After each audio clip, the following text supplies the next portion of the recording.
Hey everybody, and welcome back for a spooktacular edition of the VOD Squad. This is October 31st, 2018, episode 105.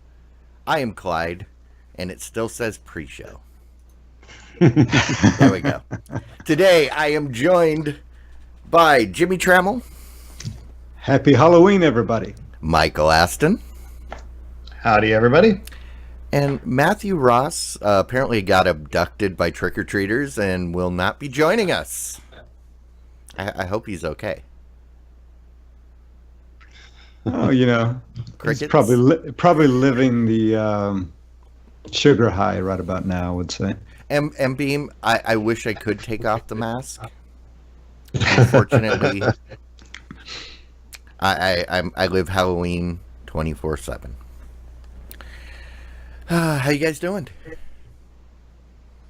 Doing good. A little tired. Yeah, you know, I was going to say, you guys seem... I didn't know if there's a Skype delay or you just not excited to be here. What's going on? Oh, it's a great day. We've got a little bit of rain on Halloween, so trick-or-treating was nice jaunt out in the rain and a pleasant 65 degrees. It was very nice. I liked it.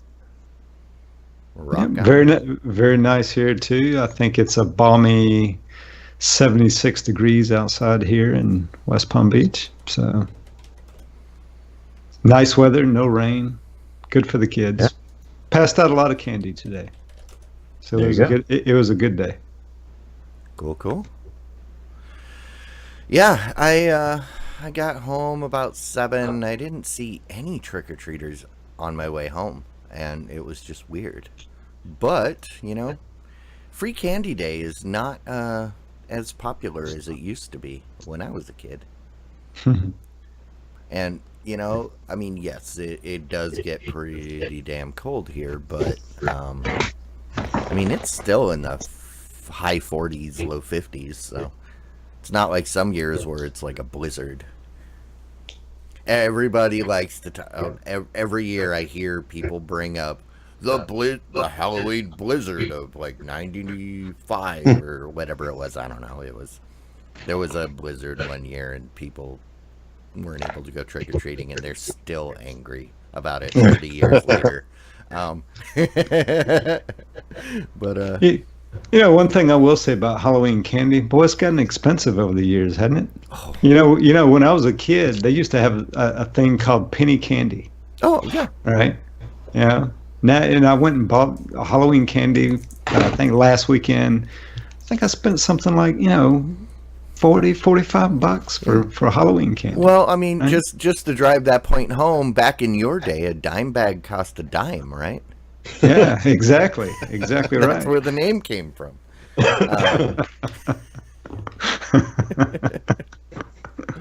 And all the candy came in those big barrels. You had to scoop it out with Yeah. next to the pickles.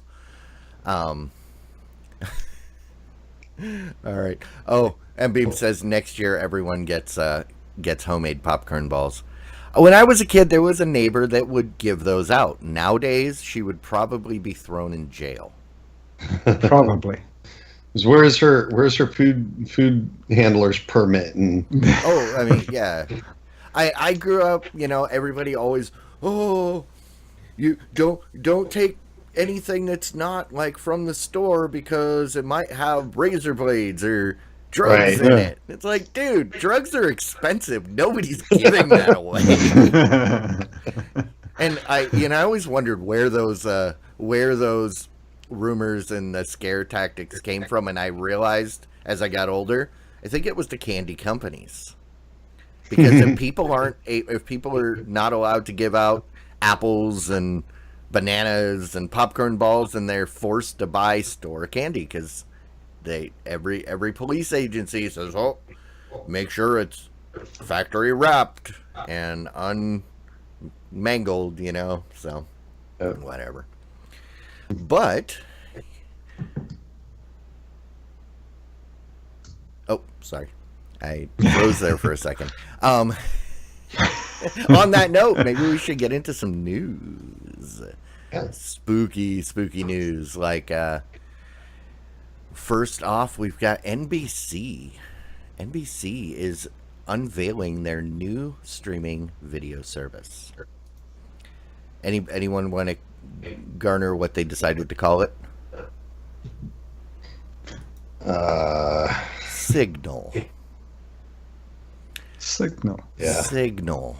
I don't even know what to say about that. I mean, it seems like they're doing what everybody else is doing right now and trying to tap in on that millennial or Gen X or whatever young hip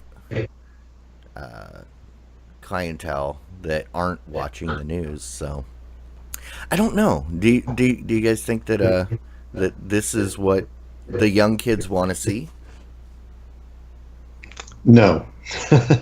I don't think the young kids, all of the young individuals that I work with, that's people under 30 even, but especially under 25, all of these individuals, and there's a fair number of them that I interact with regularly at work, they don't watch the news at all. They consume the news in a variety of other fashions. Some of them will watch news channels online, like the British one, like Sky or something like that, or Russia Today or something, foreign news, just to see what's going on in the world and get a different perspective on what's happening here as well. To find out what's actually going on, because there's Right. so much disinformation. Hey everybody, look over here. Look at this stupid thing that just happened. Somebody, and don't look over there at what's actually happening. Right. So there's a number of them that do that, but really even that's fairly uncommon. And even the people that do that don't usually use that as a primary source. That's something that they do when they are seeking out a specific bit of information. Usually it's through the airwaves. Reddit is a common source of news for individuals now. I mean, and just their social media, their Snapchats or whatever from their friends about this thing, and it's interesting to me. It doesn't make a lot of sense, but it also makes a ton of sense. You cannot trust that you'll get anything meaningful or useful from any of the major news companies that are out there. At least you won't get the whole picture. That's an absolute certainty. So going to them, and even going to multiples of them, doesn't make sense. I mean, I can watch CNBC and Fox News to get different perspectives, but I still don't get the whole picture. No. I get the points that are most salient to that extreme view, the extreme liberal or the extreme conservative view, and I get nothing that doesn't support those perspectives. So I don't get the full picture. So this kind of thing will not do them any good unless, and this is the key, unless they actually step back and say, what is really news, and deliver news as the hypothetical journalist that's the unbiased observer providing the information. Now, that's never existed in the U.S., but it's never existed anywhere. Let's be honest. No, it's never existed in the U.S., but in the past they tried to hide. Now they don't even try to hide the bias. Before they used, they would try to appear impartial while giving, but now it's just like, nope, Yeah. And, So go ahead. So rather than calling it signal, maybe they should have just called it propaganda. Yeah. They'd get all kinds of. Never mind. I'm going to leave that one right there. I'm going to wash my hands. I'm not going there. I mean, this. My expectation is that this will be exactly like every other news agency that exists out there right now, on at least mainstream ones. But it would be very refreshing if they were to step back and say, you know, what is it that people really want? And that's an unbiased and unfiltered perspective of the things that matter most. Nobody's doing that. But also because people now, they don't want unbiased. They don't want the other side of the story. They just want to hear people that reinforce what they all want to hear, you know? Yeah. And I think that's largely true too. I think that's right, and I think probably their big play here is all these new streaming services. Well, you know, you can watch it on your mobile device now, and that's where kids are going to watch it if they watch anything like this, right? They'll watch it on their handheld. Yeah. Right. And I think that's what they're going for. Yeah. So, and that's the thing. I think I don't have to look through the story, but I think it said that like over 58% of people get their news from handheld devices. Unfortunately, on those handheld devices, they're getting that news from Twitter and Facebook and places that it doesn't even have to be true, and there never has to be any kind of any take back or acknowledgement that, oh yeah, no, this wasn't actually true. You just see it and then you share it and you spread it around, and then you never go back to like follow up. So. Well, just look at the icons of the article there where you can share it, right? It's Facebook, Twitter, and Reddit. Yeah, the three places known for civil discourse. Yeah. I think it would be really interesting to find out. I mean, I agree with that. I would be really interested to find out in general how many people really want an unbiased news source. Because I think your point is really good. People largely want to go to the news source, a news source, not just the news sources, but they don't want to go to a news source that's unbiased. Perhaps they only go to the news source they do because they want something to reinforce their views. Exactly. You want to go someplace where you can, you can cheer it on and be like, yeah, exactly. Not, hey, what do you? I mean, why I don't watch CNN, I don't watch NBC. I don't really watch any of them, because I couldn't take it anymore. I mentioned it before, but I haven't watched the news in 10 years.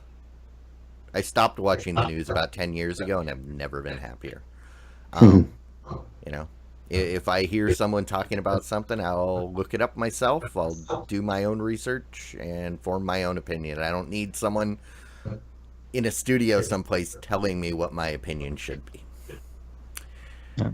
And on that, CBS All Access has something that they want us to have an opinion about.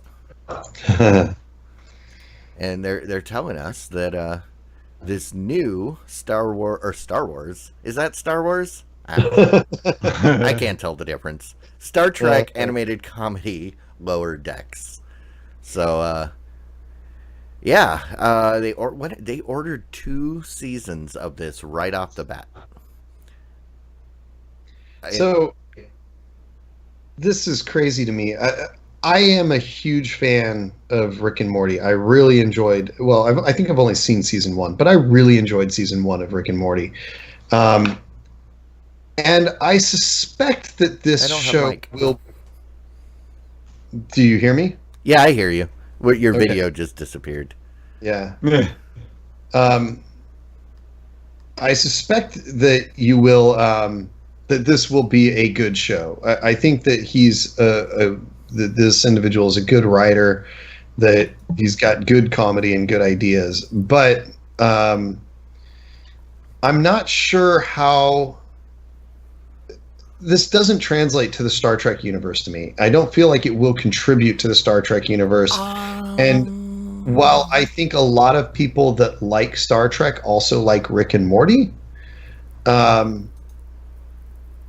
it's look at how angered people are about the new Star Trek shows because they do not have the same tenor and tone as the originals. See, and I think that's why I will actually love this. I think I've been saying for 2 years now, I'll sign up for CBS All Access when they give me something I want to watch.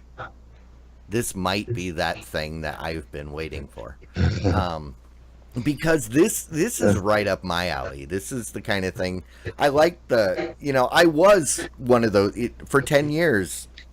I was one of those people working in the lower decks. The people that keep the ship going that you don't even think about.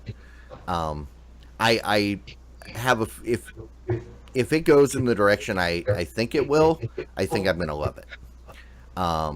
Which, as we all know, is the death kiss for the series. Clyde loves it, even though we ordered a second season. It's canceled. Order and film and record a second season and then just throw it all away because Clyde likes it. Exactly.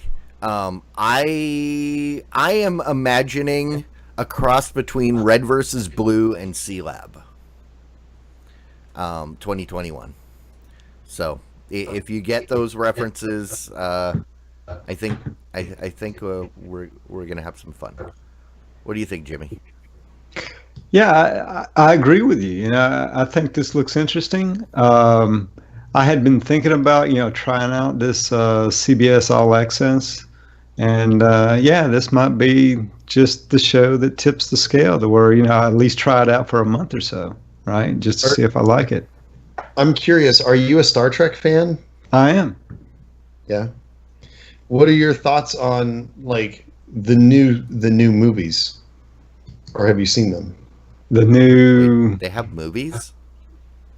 The new movies? Like Star Trek Beyond. Yeah, with those movies. Yeah. I like those. The very first one had Leonard Nimoy in it, right? And to kind of make that connection to the original Star Trek. The storyline is slightly different, but the characters are all still the same. Pretty much, right? I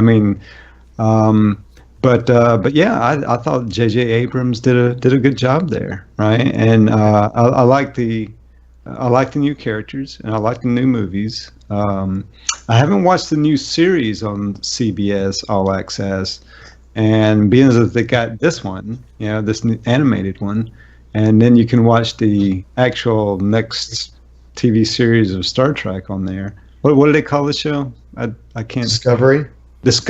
Yeah. I think this is becoming more compelling to me.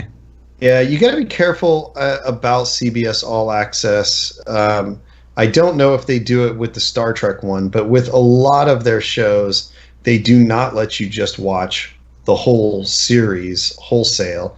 If you don't, you can only see the last 5 episodes of the series, even if it's their own show. It's kind of infuriating. CBS All Access is CBS a little bit of access, kinda.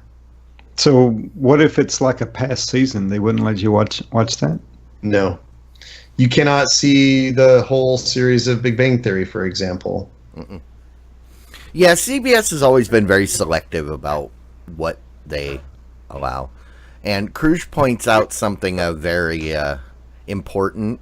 STD equals Star Trek Discovery. So, yeah, I don't know. I'm interested, and then we'll have to see. So, Mike, I'm gonna try and reboot you, but I'm gonna kick you, and we'll bring you back. But so let's do that while he's coming back. We can look at the next story. Let's see. Silence is exactly what's awesome for the audio version of this. So for those of you that are patrons and get the audio version, we'll give you some more silence. So Fox Nation streaming news service officially launches on I was hoping he would have rejoined by now. Okay. All right. Yeah, so Fox is launching their own new news streaming service called Fox Nation. This is I don't know why all these people want to do this. But he came back frozen, and there we go. We got video. But hey, you're back. So yeah, Fox is launching Fox Nation. This is $5.99 per month or $64.99 per year. But they are offering a pre-sale on Sunday for consumers that become founding members of the service by purchasing limited edition packages ahead of the launch. Those founder packages range from $60 to $1,200 and include 1 to 3 year subscriptions with extras including challenge coins, as we in the Navy we call those butt nuggets, hats, medals, watches, and rocks. Oh, rocks glasses. Why are they giving away rocks? And I guess they're pledging to donate $5 to Folds of Honor for any customers who sign up for Fox Nation on Veterans Day. I don't know when Veterans Day is. I should probably know that, but I don't. Veterans Day is November the 11th. Okay. Yeah. So. Yeah. I mean, any thoughts? Kind of file this under the same thing as the previous one. I don't know. It's just not too compelling to me to pay $6 a month for a news channel that you can stream news for free. Right? I think this is a great idea. This is absolute marketing genius. This goes back to what we were talking about earlier, where we said that people don't want an unbiased news source. They want what reaffirms their current beliefs. And Fox News is one of those companies, one of those news channels that reaffirms the belief of a certain set of users and viewers. And this is just more candy for that group, right? Like, they are going to be all about this. Now, not everybody by any means, not everybody that watches Fox News, but there is a reasonably large subset of Fox News users that will drink it up. I would be astounded if my in-laws did not subscribe to this. Yeah, and Big Boys J points out it's important that this does not duplicate what's actually on the linear channels. Right. So this is all additional content. For example, there is a show from hosted by Pete Hegseth, which makes me giggle because a lot of you probably don't know who he is unless you watch Fox and Friends Weekend. But he's from Minneapolis, and I remember the 2012 Republican convention. He basically got up there and demanded everybody give him the nomination for one of the positions, and everybody just kind of laughed at him. And then a couple years later, he got a job with Fox, and then there was look up Pete Hegseth hatchet incident. They were doing a live hatchet throwing thing, and I think if I remember right, he hit somebody with the hatchet. The dude is just he's kind of notorious around here because he. But I gotta wonder what kind of content they're gonna have, because I mean, if they're giving him a show, dude, I think maybe I could get a show. Yeah, there you go. Yeah, I don't know. I just don't know. I mean, maybe a lot of people will, subscribe to this, but I don't know. You can get a lot better content over on DiamondClub.tv. Yeah, Actually, you can. Anything. I like to get my political news from Politics, the only podcast that brings you all three. Yeah. Right? I mean, I mean, Same time, but, yeah.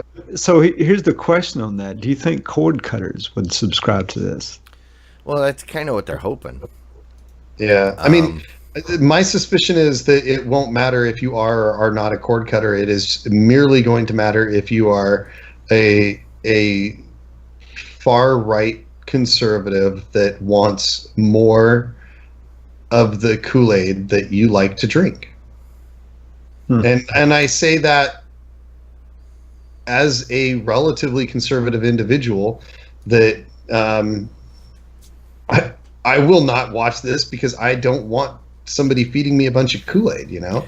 yeah. I do not get my rhetoric from Pete Hegseth. Yeah, I don't know. can't do it. I can't take that dude seriously. So, yeah, I don't know. But I actually have the Kool-Aid comment brings up. Somebody remind me to talk about the point I was going to make with the Kool-Aid. It's an interesting fact, but it does not fit right now. But what does fit right now is Hulu is adding ABC News Live and CBSN to its live TV package. This is like a week all about live. You would think that there was some, or about news. You'd think there was some big newsworthy event coming up soon, but yeah. Are all of these going to be live and running before the elections? It sounds like it. Because like this Hulu thing says they are going live on Hulu this Thursday, just ahead of the midterms, and should give Hulu viewers a little more choice over the coverage that they wish to follow on election day. This package is $40 a month. It joins a number of existing news networks on Hulu's $40 a month plan. So I was gonna say $40 a month just to get these. That's a little bit but yeah. So that's CBSN, ABC News, Cheddar. Which, if you don't know what Cheddar is, it's basically Bloomberg babies. And yet you could watch Bloomberg for free. Exactly. But yeah, I mean, nobody under the age of 50 wants to watch Bloomberg unless you're in that industry. I don't know.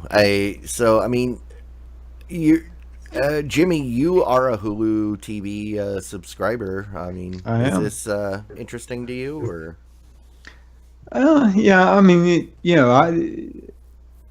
it interests me in the sense that, okay, maybe I'll give one of these news channels a shot, the next time I want to watch news. But I mean, typically for me, news channels are CNBC and Bloomberg, right? Those are my two news channels, which are probably the least political of the news channels.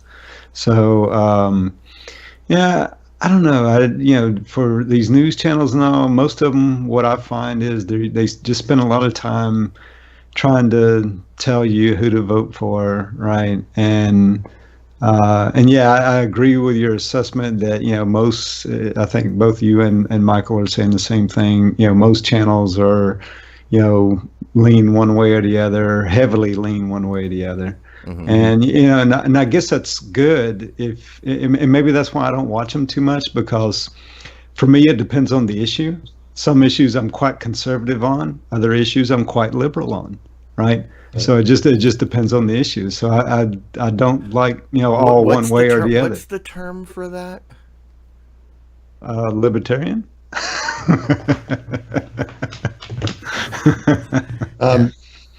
Yeah, I think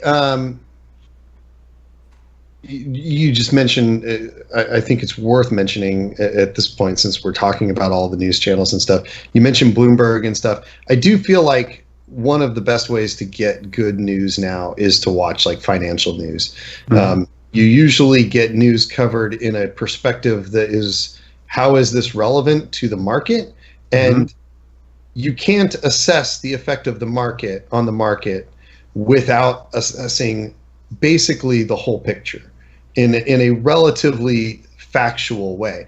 Now, that's Right. not to say that there's no bias on those channels, but there is a lot less on the financial news networks. And so that is a good way to get some of the news, though they also don't cover all of the things that you might want to know about. So Nope.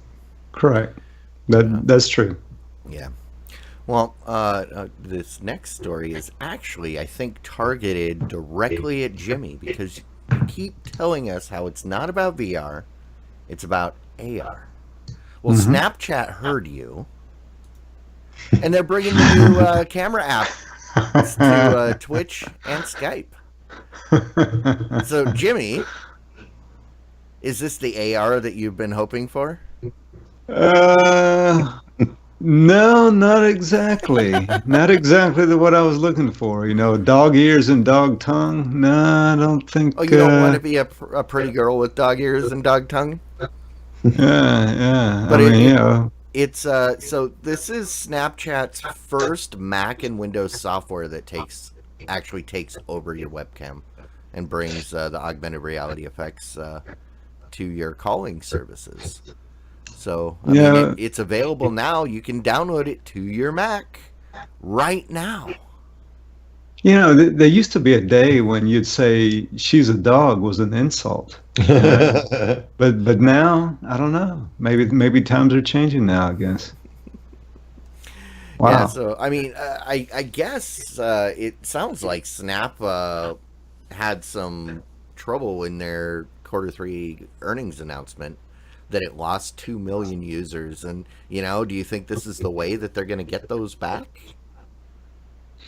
Well, I mean, augmented reality in general, right, I think has a broader future, at least in the immediate future, than does virtual reality, in my opinion, right? But this is not exactly what I had in mind, for augmented reality. Although I'm not surprised that somebody like Snapchat would make this use of it. Right? The problem is that there's a million ways you can do this already, especially on photo apps, but even in other streaming apps, you can do some of these AR type things. And so is this going to save Snapchat? No. Will it maybe bring back a few users or help them maintain the users they have? Maybe. But let me quick point out, because I know there's someone out there that's screaming at the computer. How many of us, by count of hands, how many of us use Snapchat? So I don't think we're actually qualified to, even comment on whether or not. I mean, isn't Snapchat the same one that's encouraging holding your camera to take video the wrong way? Because they want vertical video, not horizontal. Well, I think that was YouTube was the one who was changing their things to support it. But yeah, I mean, I get what you're saying, but at the same time, it's fairly easy to look at others that you see using this type of software and realize that the people that they're targeting are already doing this kind of thing in other places. Mm-hmm. So if they like Snapchat, they'll probably use this in Snapchat, at least the people that are currently using it in other apps. If they don't like Snapchat, they're probably already doing this in another app, if they would be doing it at all. So they likely aren't going to come back to or go to Snapchat for this feature. Now, that doesn't make it a bad idea to add the feature. It's available in other applications. It's good for them to have parity with what's in the market right now. So it's a good thing. I don't know if it's going to make a big difference on helping them stay alive. Yeah, I mean, to me, augmented reality, I mean, what I really would like to see is, something be a bit more informational, right? I mean, yeah, this is fun, and all, and it's, I guess Snapchat has its place, but, something more informational is what I had in mind for it being useful, or, maybe something that, maybe a little bit more practical, like say you could have on your augmented reality glasses, and if you're looking at your computer screen, then maybe all of a sudden using your augmented glasses, you could spin up a virtual monitor right next to your actual physical monitor and be able to move applications out into the virtual monitor, right? Applications like that is what I think will make it take off. If that's what you're looking for, maybe Red Bull has the answer for you, because Red Bull is launching their own augmented reality experience for their Rampage mountain bike competition. I don't know if you guys have read anything about this. I think it actually sounds pretty cool. But they're basically gonna, for viewers at home, they're gonna give them the AR content that they can explore, like a 3D model of the mountain that is both accurate and to scale, photorealistic. And it sounds like the maps and may be available as a second screen that'll supplement its traditional Rampage live stream. So, what about something like this? So here's the thing: is this augmented reality, or are they misnaming this? Like, most of the things they refer to are either virtual reality or Second screen, like extra information that you currently get in various ways right now. I'd have to read the article a little bit more carefully again to be sure, but from everything I can tell, this is not really augmented reality. Augmented reality is the combination of actual reality, the things that are physically there in front of you, and additional information. If I was at that sporting event and I looked through my augmented reality glasses or through my smartphone, and it sees the path and points things out on my phone or on my glasses in real life, overlaying me actually seeing the real route and the real biker or whatever, that's augmented reality. Well, it does say there will be, it'll range from the 4 live 360-degree virtual reality cameras placed in key locations to point-of-view tricks and full runs that you can watch in AR, VR, I don't know what to call it. But again, this is all being done using Apple's AR kit or Android's AR core. So. Yeah, so this is the problem, right? Like they're calling it augmented reality because they're using a piece of software that has the word AR in it, and they're using virtual cameras and stuff like that. But this is virtual stuff. Like it's not even virtual reality until you make it an immersive virtual experience for the user. But they programmed a drone to follow specific flight paths at different altitudes, taking more than 1,200 high-resolution aerial photos. What do you say about that? That sounds amazing. This whole thing sounds super awesome. It does. And not augmented reality or virtual reality at all. Well, yeah, I think we would call that cinematography, right? Oops. Yeah. It never... there we go. It's switching slow. Yeah, so apparently it never switched. Yeah, I don't know. I'm going to be interested to see it. I don't know what to expect from it, though. So, yeah. I don't know. I guess we'll have to see. But, Mike, maybe you'd be more interested in the fact that Twitch is adding karaoke and multiplayer squad streams. Woo! Wait, what does that mean even? So, which do you not know what karaoke is? I know what Twitch and karaoke are, and I know what multiplayer is. I guess I don't know what squad streams is. So I guess it specifically means if 4 people are playing Call of Duty Black Ops 4, it's possible for all 4 streams to be visible on the same stream screen. And then with a click, users can choose to enlarge a specific window to get a better view. So that's actually kind of cool. That sounds cool. Yeah. Yeah. And then I guess the karaoke thing was developed by Harmonix, which was the team that made Rock Band.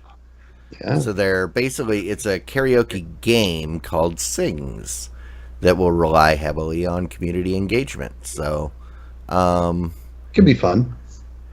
yeah, and you can pretty much guarantee that that everybody's going to ask for "Never Gonna Give You Up" by Rick Astley. Yeah. That's yeah. It sounds like there's another feature that they were that I completely missed called Twitch Rivals, which is a new competitive tournament series with 5 million in prizes. It snaps AR selfies and better ways to share clips. So more stuff coming to Twitch. What is Twitch? Do we know? Yeah. I don't know. Yeah, I do get that one thing. I didn't know until you took me there into that brave new world. But yeah, I guess I just haven't gotten into the watching other people play video games thing yet. Mm-hmm. And it's something that, like, I imagine it is a lot of fun, but I just haven't gotten to it yet. So I don't know. Sounds very cool. Like the features sound awesome. I'm all for it. I don't personally get it, but then again, I don't get why people tune in to Twitch to listen to people scream at the internet like on Wednesday nights. But I mean, people do it, so to each your own, right? And, yeah, and but then. This one I think is I actually wanted to get your take on it, Michael, but wait, actually this is the one. He added the wrong story. Oh, so apparently you can now control your Roku from Google Assistant. I thought we talked about this a couple weeks ago. Which if you're a Google person and a Roku person like me, that's cool because I use my Google Assistant all the time. And I use the voice search on Roku all the time, so I might have to go check this out. What I thought we were going to talk about was Amazon. Amazon added voice controls to the Fire Cube, so you can tell it up, down, left, right. Did you see that? You didn't? Oh, yes, I did see that. And I wanted to know what you thought about that. I would say that I would prefer they add a beeper to the remote, like the Roku has, so that I can just find the remote easily. But I have definitely wished that I could navigate more effectively through some of the menus with my Amazon Echo, because when you can't find the remote because it's like buried in the seat cushions of the couch because the kids dropped it or whatever, it would be nice to be able to get something started and then continue looking for the remote with the Fire TV. Do they not have a remote app for your phone? Maybe, because the Roku does. I use that. Yeah, that's exactly what I use on my Roku. I don't think I've used the Roku app. I don't think so. I could be wrong about that, but I don't believe so.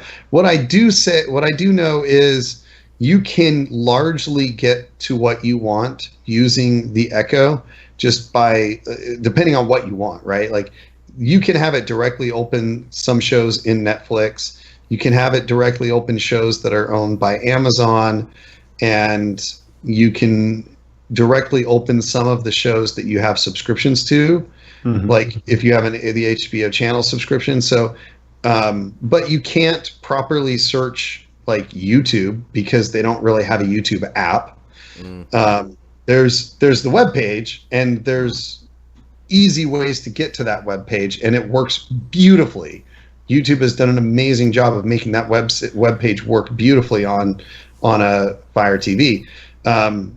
But you can't do a web search for YouTube in Word. Now, you can kind of work your way around it. Point is, it sucks. It's not as easy. It's way better to have the remote. And it's frustrating when you can't find the remote and you're looking for it. So this would be helpful. Okay. I'm mildly happy about it. Yeah. So back to the Roku.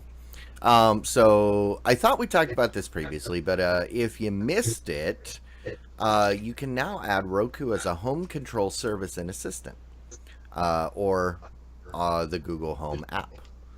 But you need, before you go out and try to do that, you need to make sure you have a compatible model that's running OS 8.1 or newer.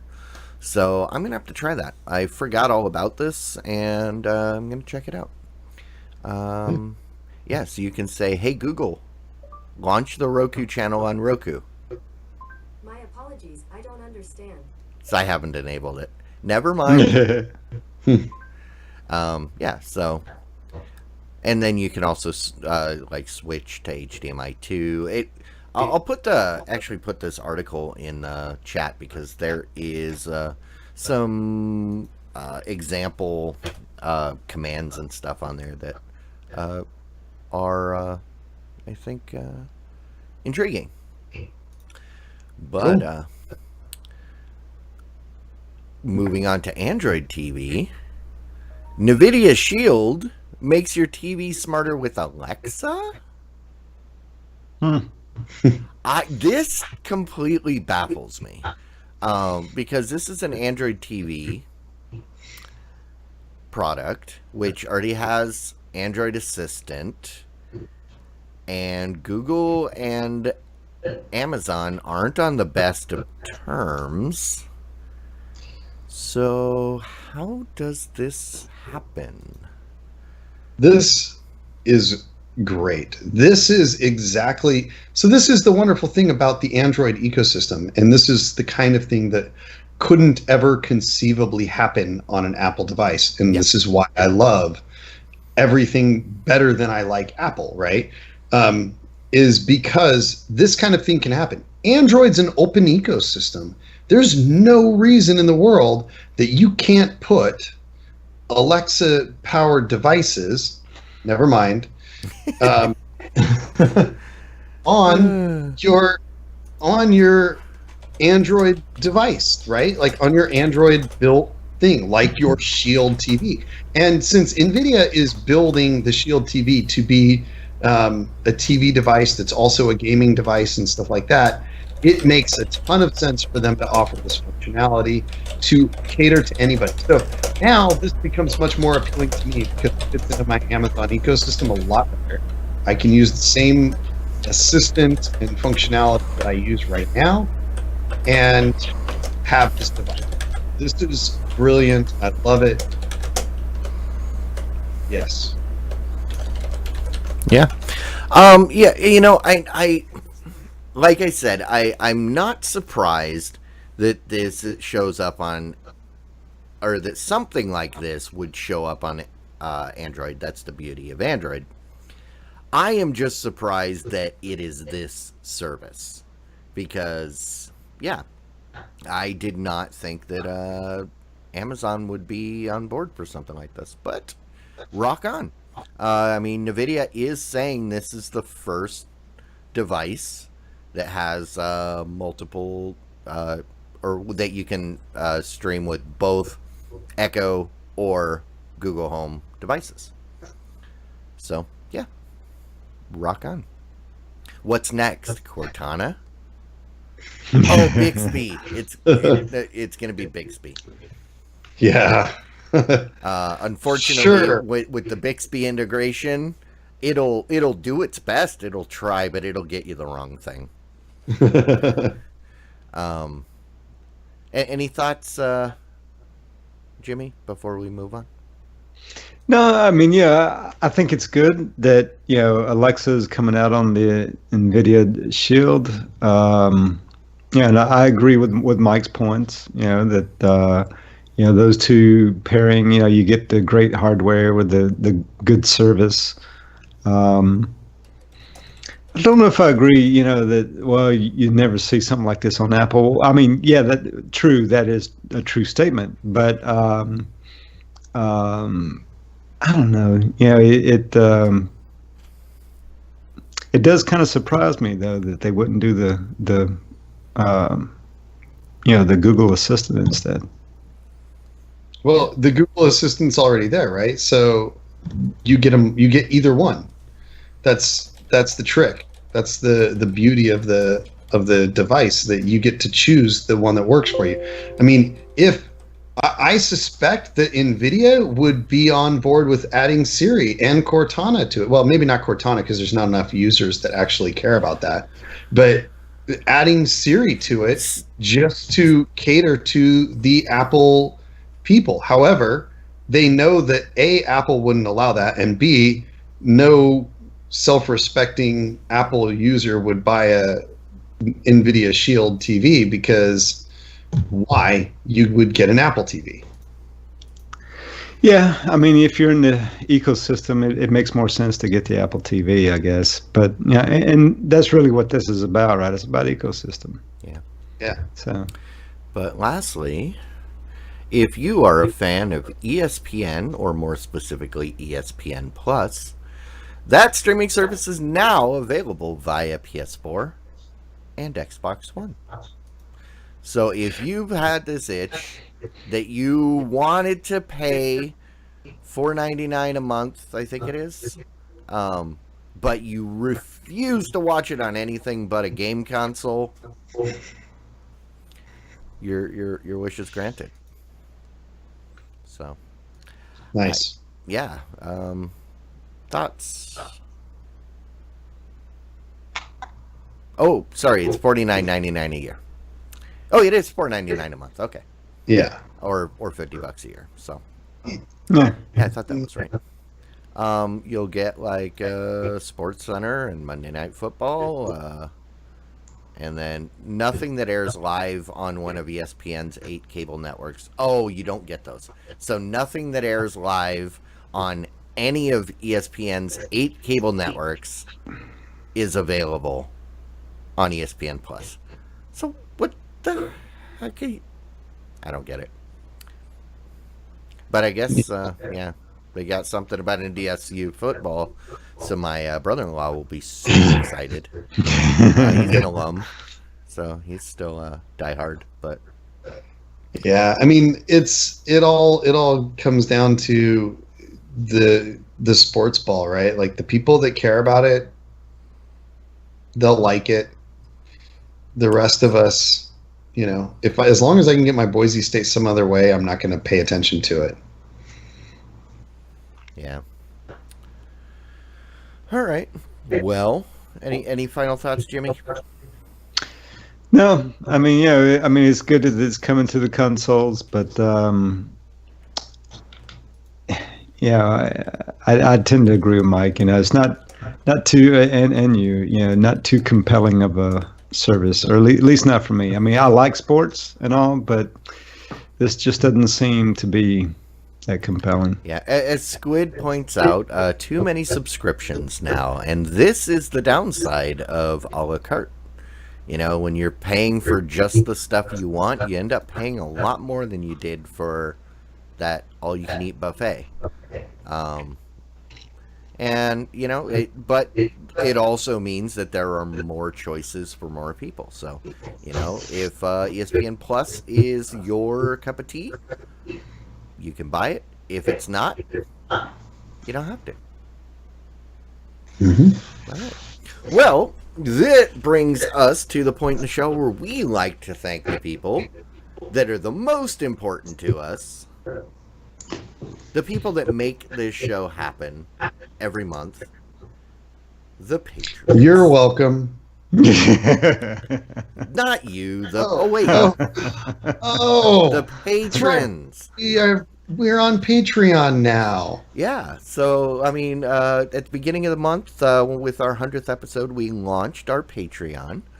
And yeah, I wanted to just say thank you to the people that jumped on board the bandwagon.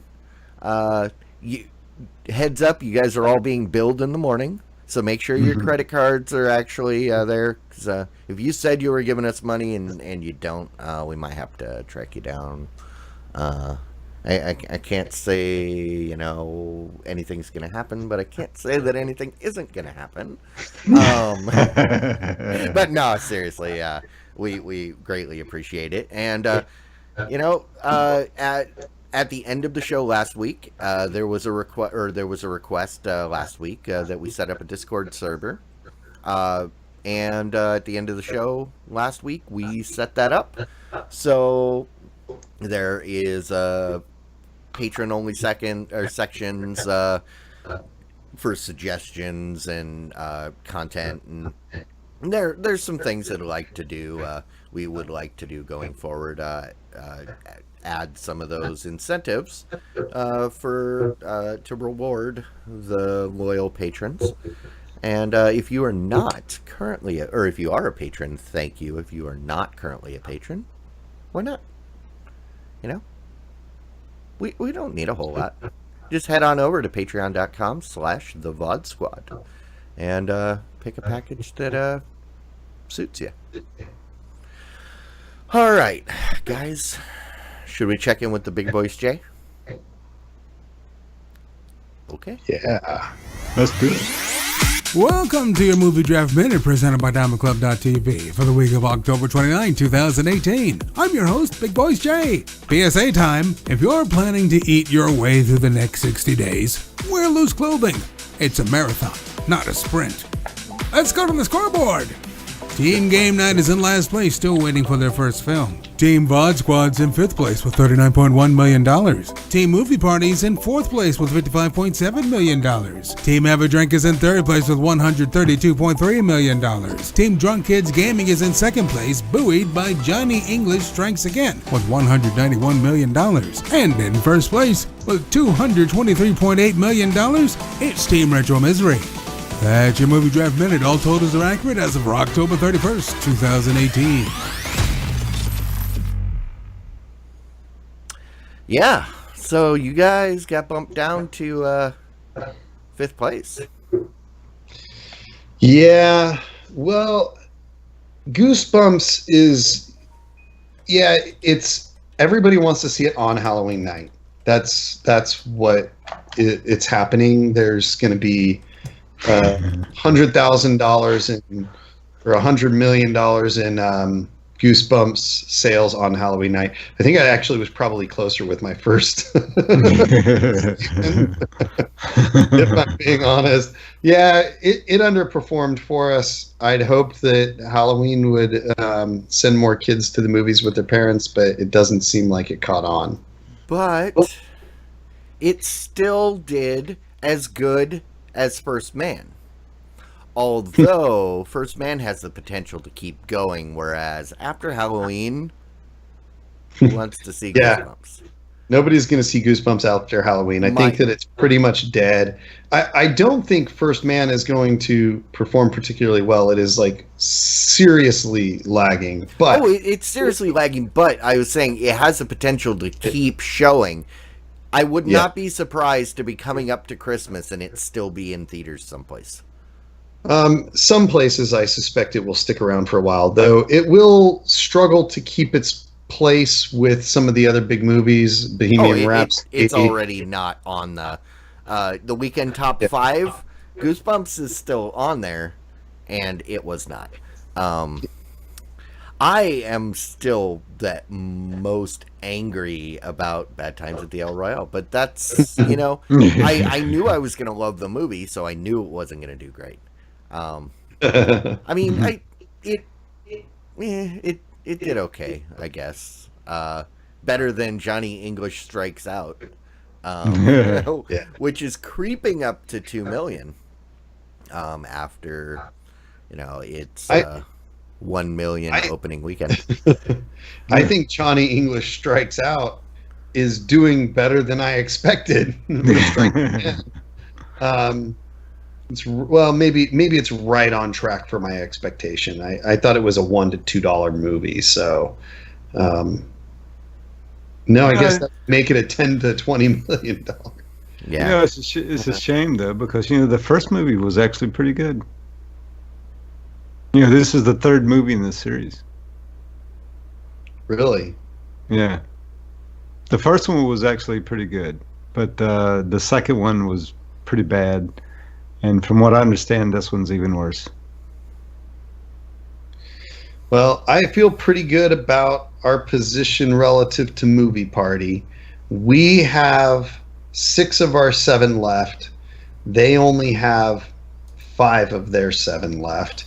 And they're barely eking ahead of us. And I don't think... I am confident that Bad Times at the El Royale will not... Oh, no. That was never counted done. on. That's just a movie I wanted to see do good. Yeah. Spider-Man's going to do good. And Bumblebee, I think, is going to be okay. Yeah, Bumblebee will be the trick for you. I think you paid a fair amount for it, but it also has a fair amount of potential.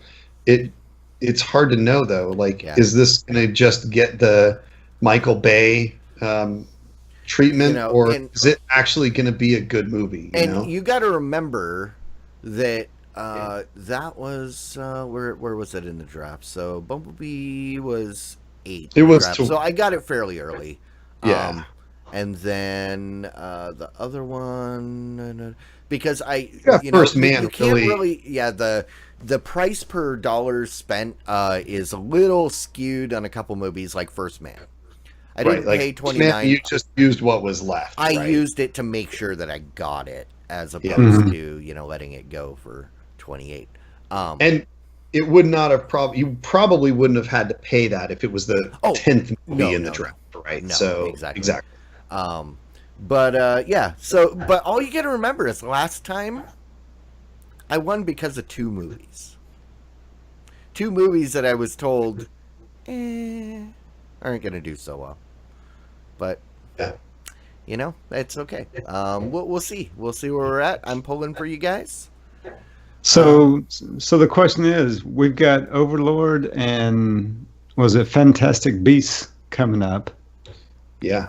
So I think both of those are going to be fairly solid movies. I think that for sure we'll go over 100 million with those 2. We're in trouble. But I'm pretty sure that'll happen. I guess the question is just how much over $1 million, and will we get to 200 million with those 2? Probably not 200. I think Fantastic Beasts will get way more than 100 million from Fantastic Beasts alone. Okay. I'm confident that between those 2 will bust 200 million. I don't know that. I think Fantastic Beasts has about 200 million in it by itself. That's what I'm hoping for, and I think that's reasonable based on the past movies and the success of the Harry Potter franchise. Is that going to be enough to help us win? We also still have Robin Hood coming up, right? Yeah. And did we say if we're going to get Serenity? Yeah, Serenity. As far as I know, it's still within the bounds of the season. So they have historically extended the season by like a week or 2 if necessary, to give a movie enough runway. But we'll have to see. All right. Well, this is the point where we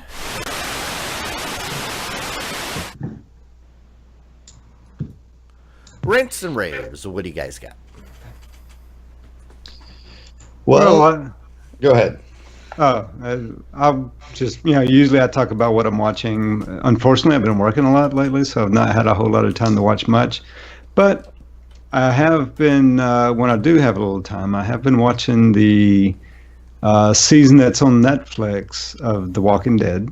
I'm almost through that season. I figure, we're right around Halloween, right? That's a good time to kind of watch those episodes. So I guess it's I don't know if it's season 7 or season 8. What it is, it's last year's season that's on Netflix, and I have to say it's pretty interesting. It's really a good season, but I don't know. I'm toward the end of the season, and I can already tell that they're trying to build up for something, but then there's been a few episodes late in the season where they're reaching a little bit. Yeah, you can kind of feel the storyline kind of reaching a little bit. Still entertaining. They're grasping. They're grasping, but it's still a good show. I'm still enjoying it, and I'll definitely watch it to the end. All right. So, Rock on. What about you, Mike? So I had a couple of things. One that's sort of streaming related. Well, definitely streaming related, but not our typical fare. And another one that is our typical fare. So I'll start with the out of normal. I have gotten access to Google Stream. Ooh. And have been playing Assassin's Creed Odyssey on it. Okay.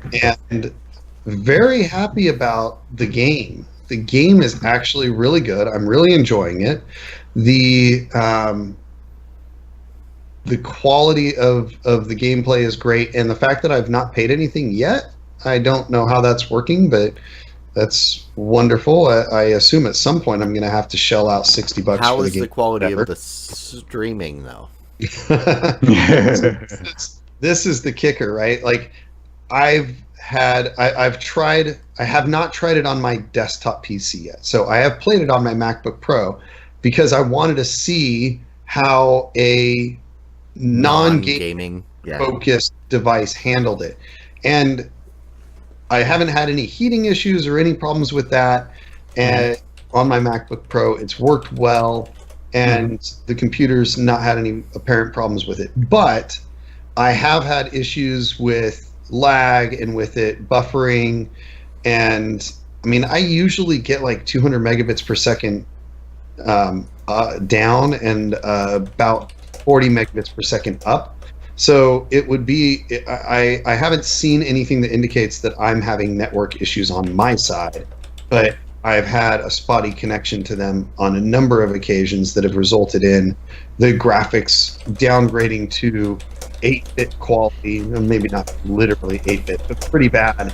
And even on a very rare occasion, having some in-game stuttering where I had to like kind of hold up for a second. Though generally it just degrades the quality of the imagery that I'm dealing with.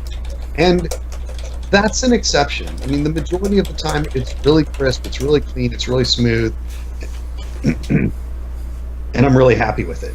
Okay. Occasionally I get annoyed by it, but it usually goes away fairly quickly too. So. All right. Well, cool. Or as Mbim says, Google buffer. Yeah, it's good. So I'm excited about where it's going to go. Hopefully it will continue to improve, and I will be able to play smoothly, and hopefully I'll be able to play what I want to play of the game before they decide that I don't get to keep playing it for free. The other thing I wanted to mention was I haven't watched a lot of TV as well, or shows, but I did watch the Night Attack Live at Scoop Fest, and them and Ice Cream Social and Movies with Mikey, they all did a thing, and it was absolutely hilarious. It was wonderful. It's an hour of your life well spent if you hop over and catch that on YouTube. Totally worth it. I get what you're getting at. If we pimp their stream, maybe they'll pimp ours. I would be okay with that, but I simply suggested because it was one of the funniest things I've watched in the last couple of months. And M-Beam has captured that stream in one succinct post.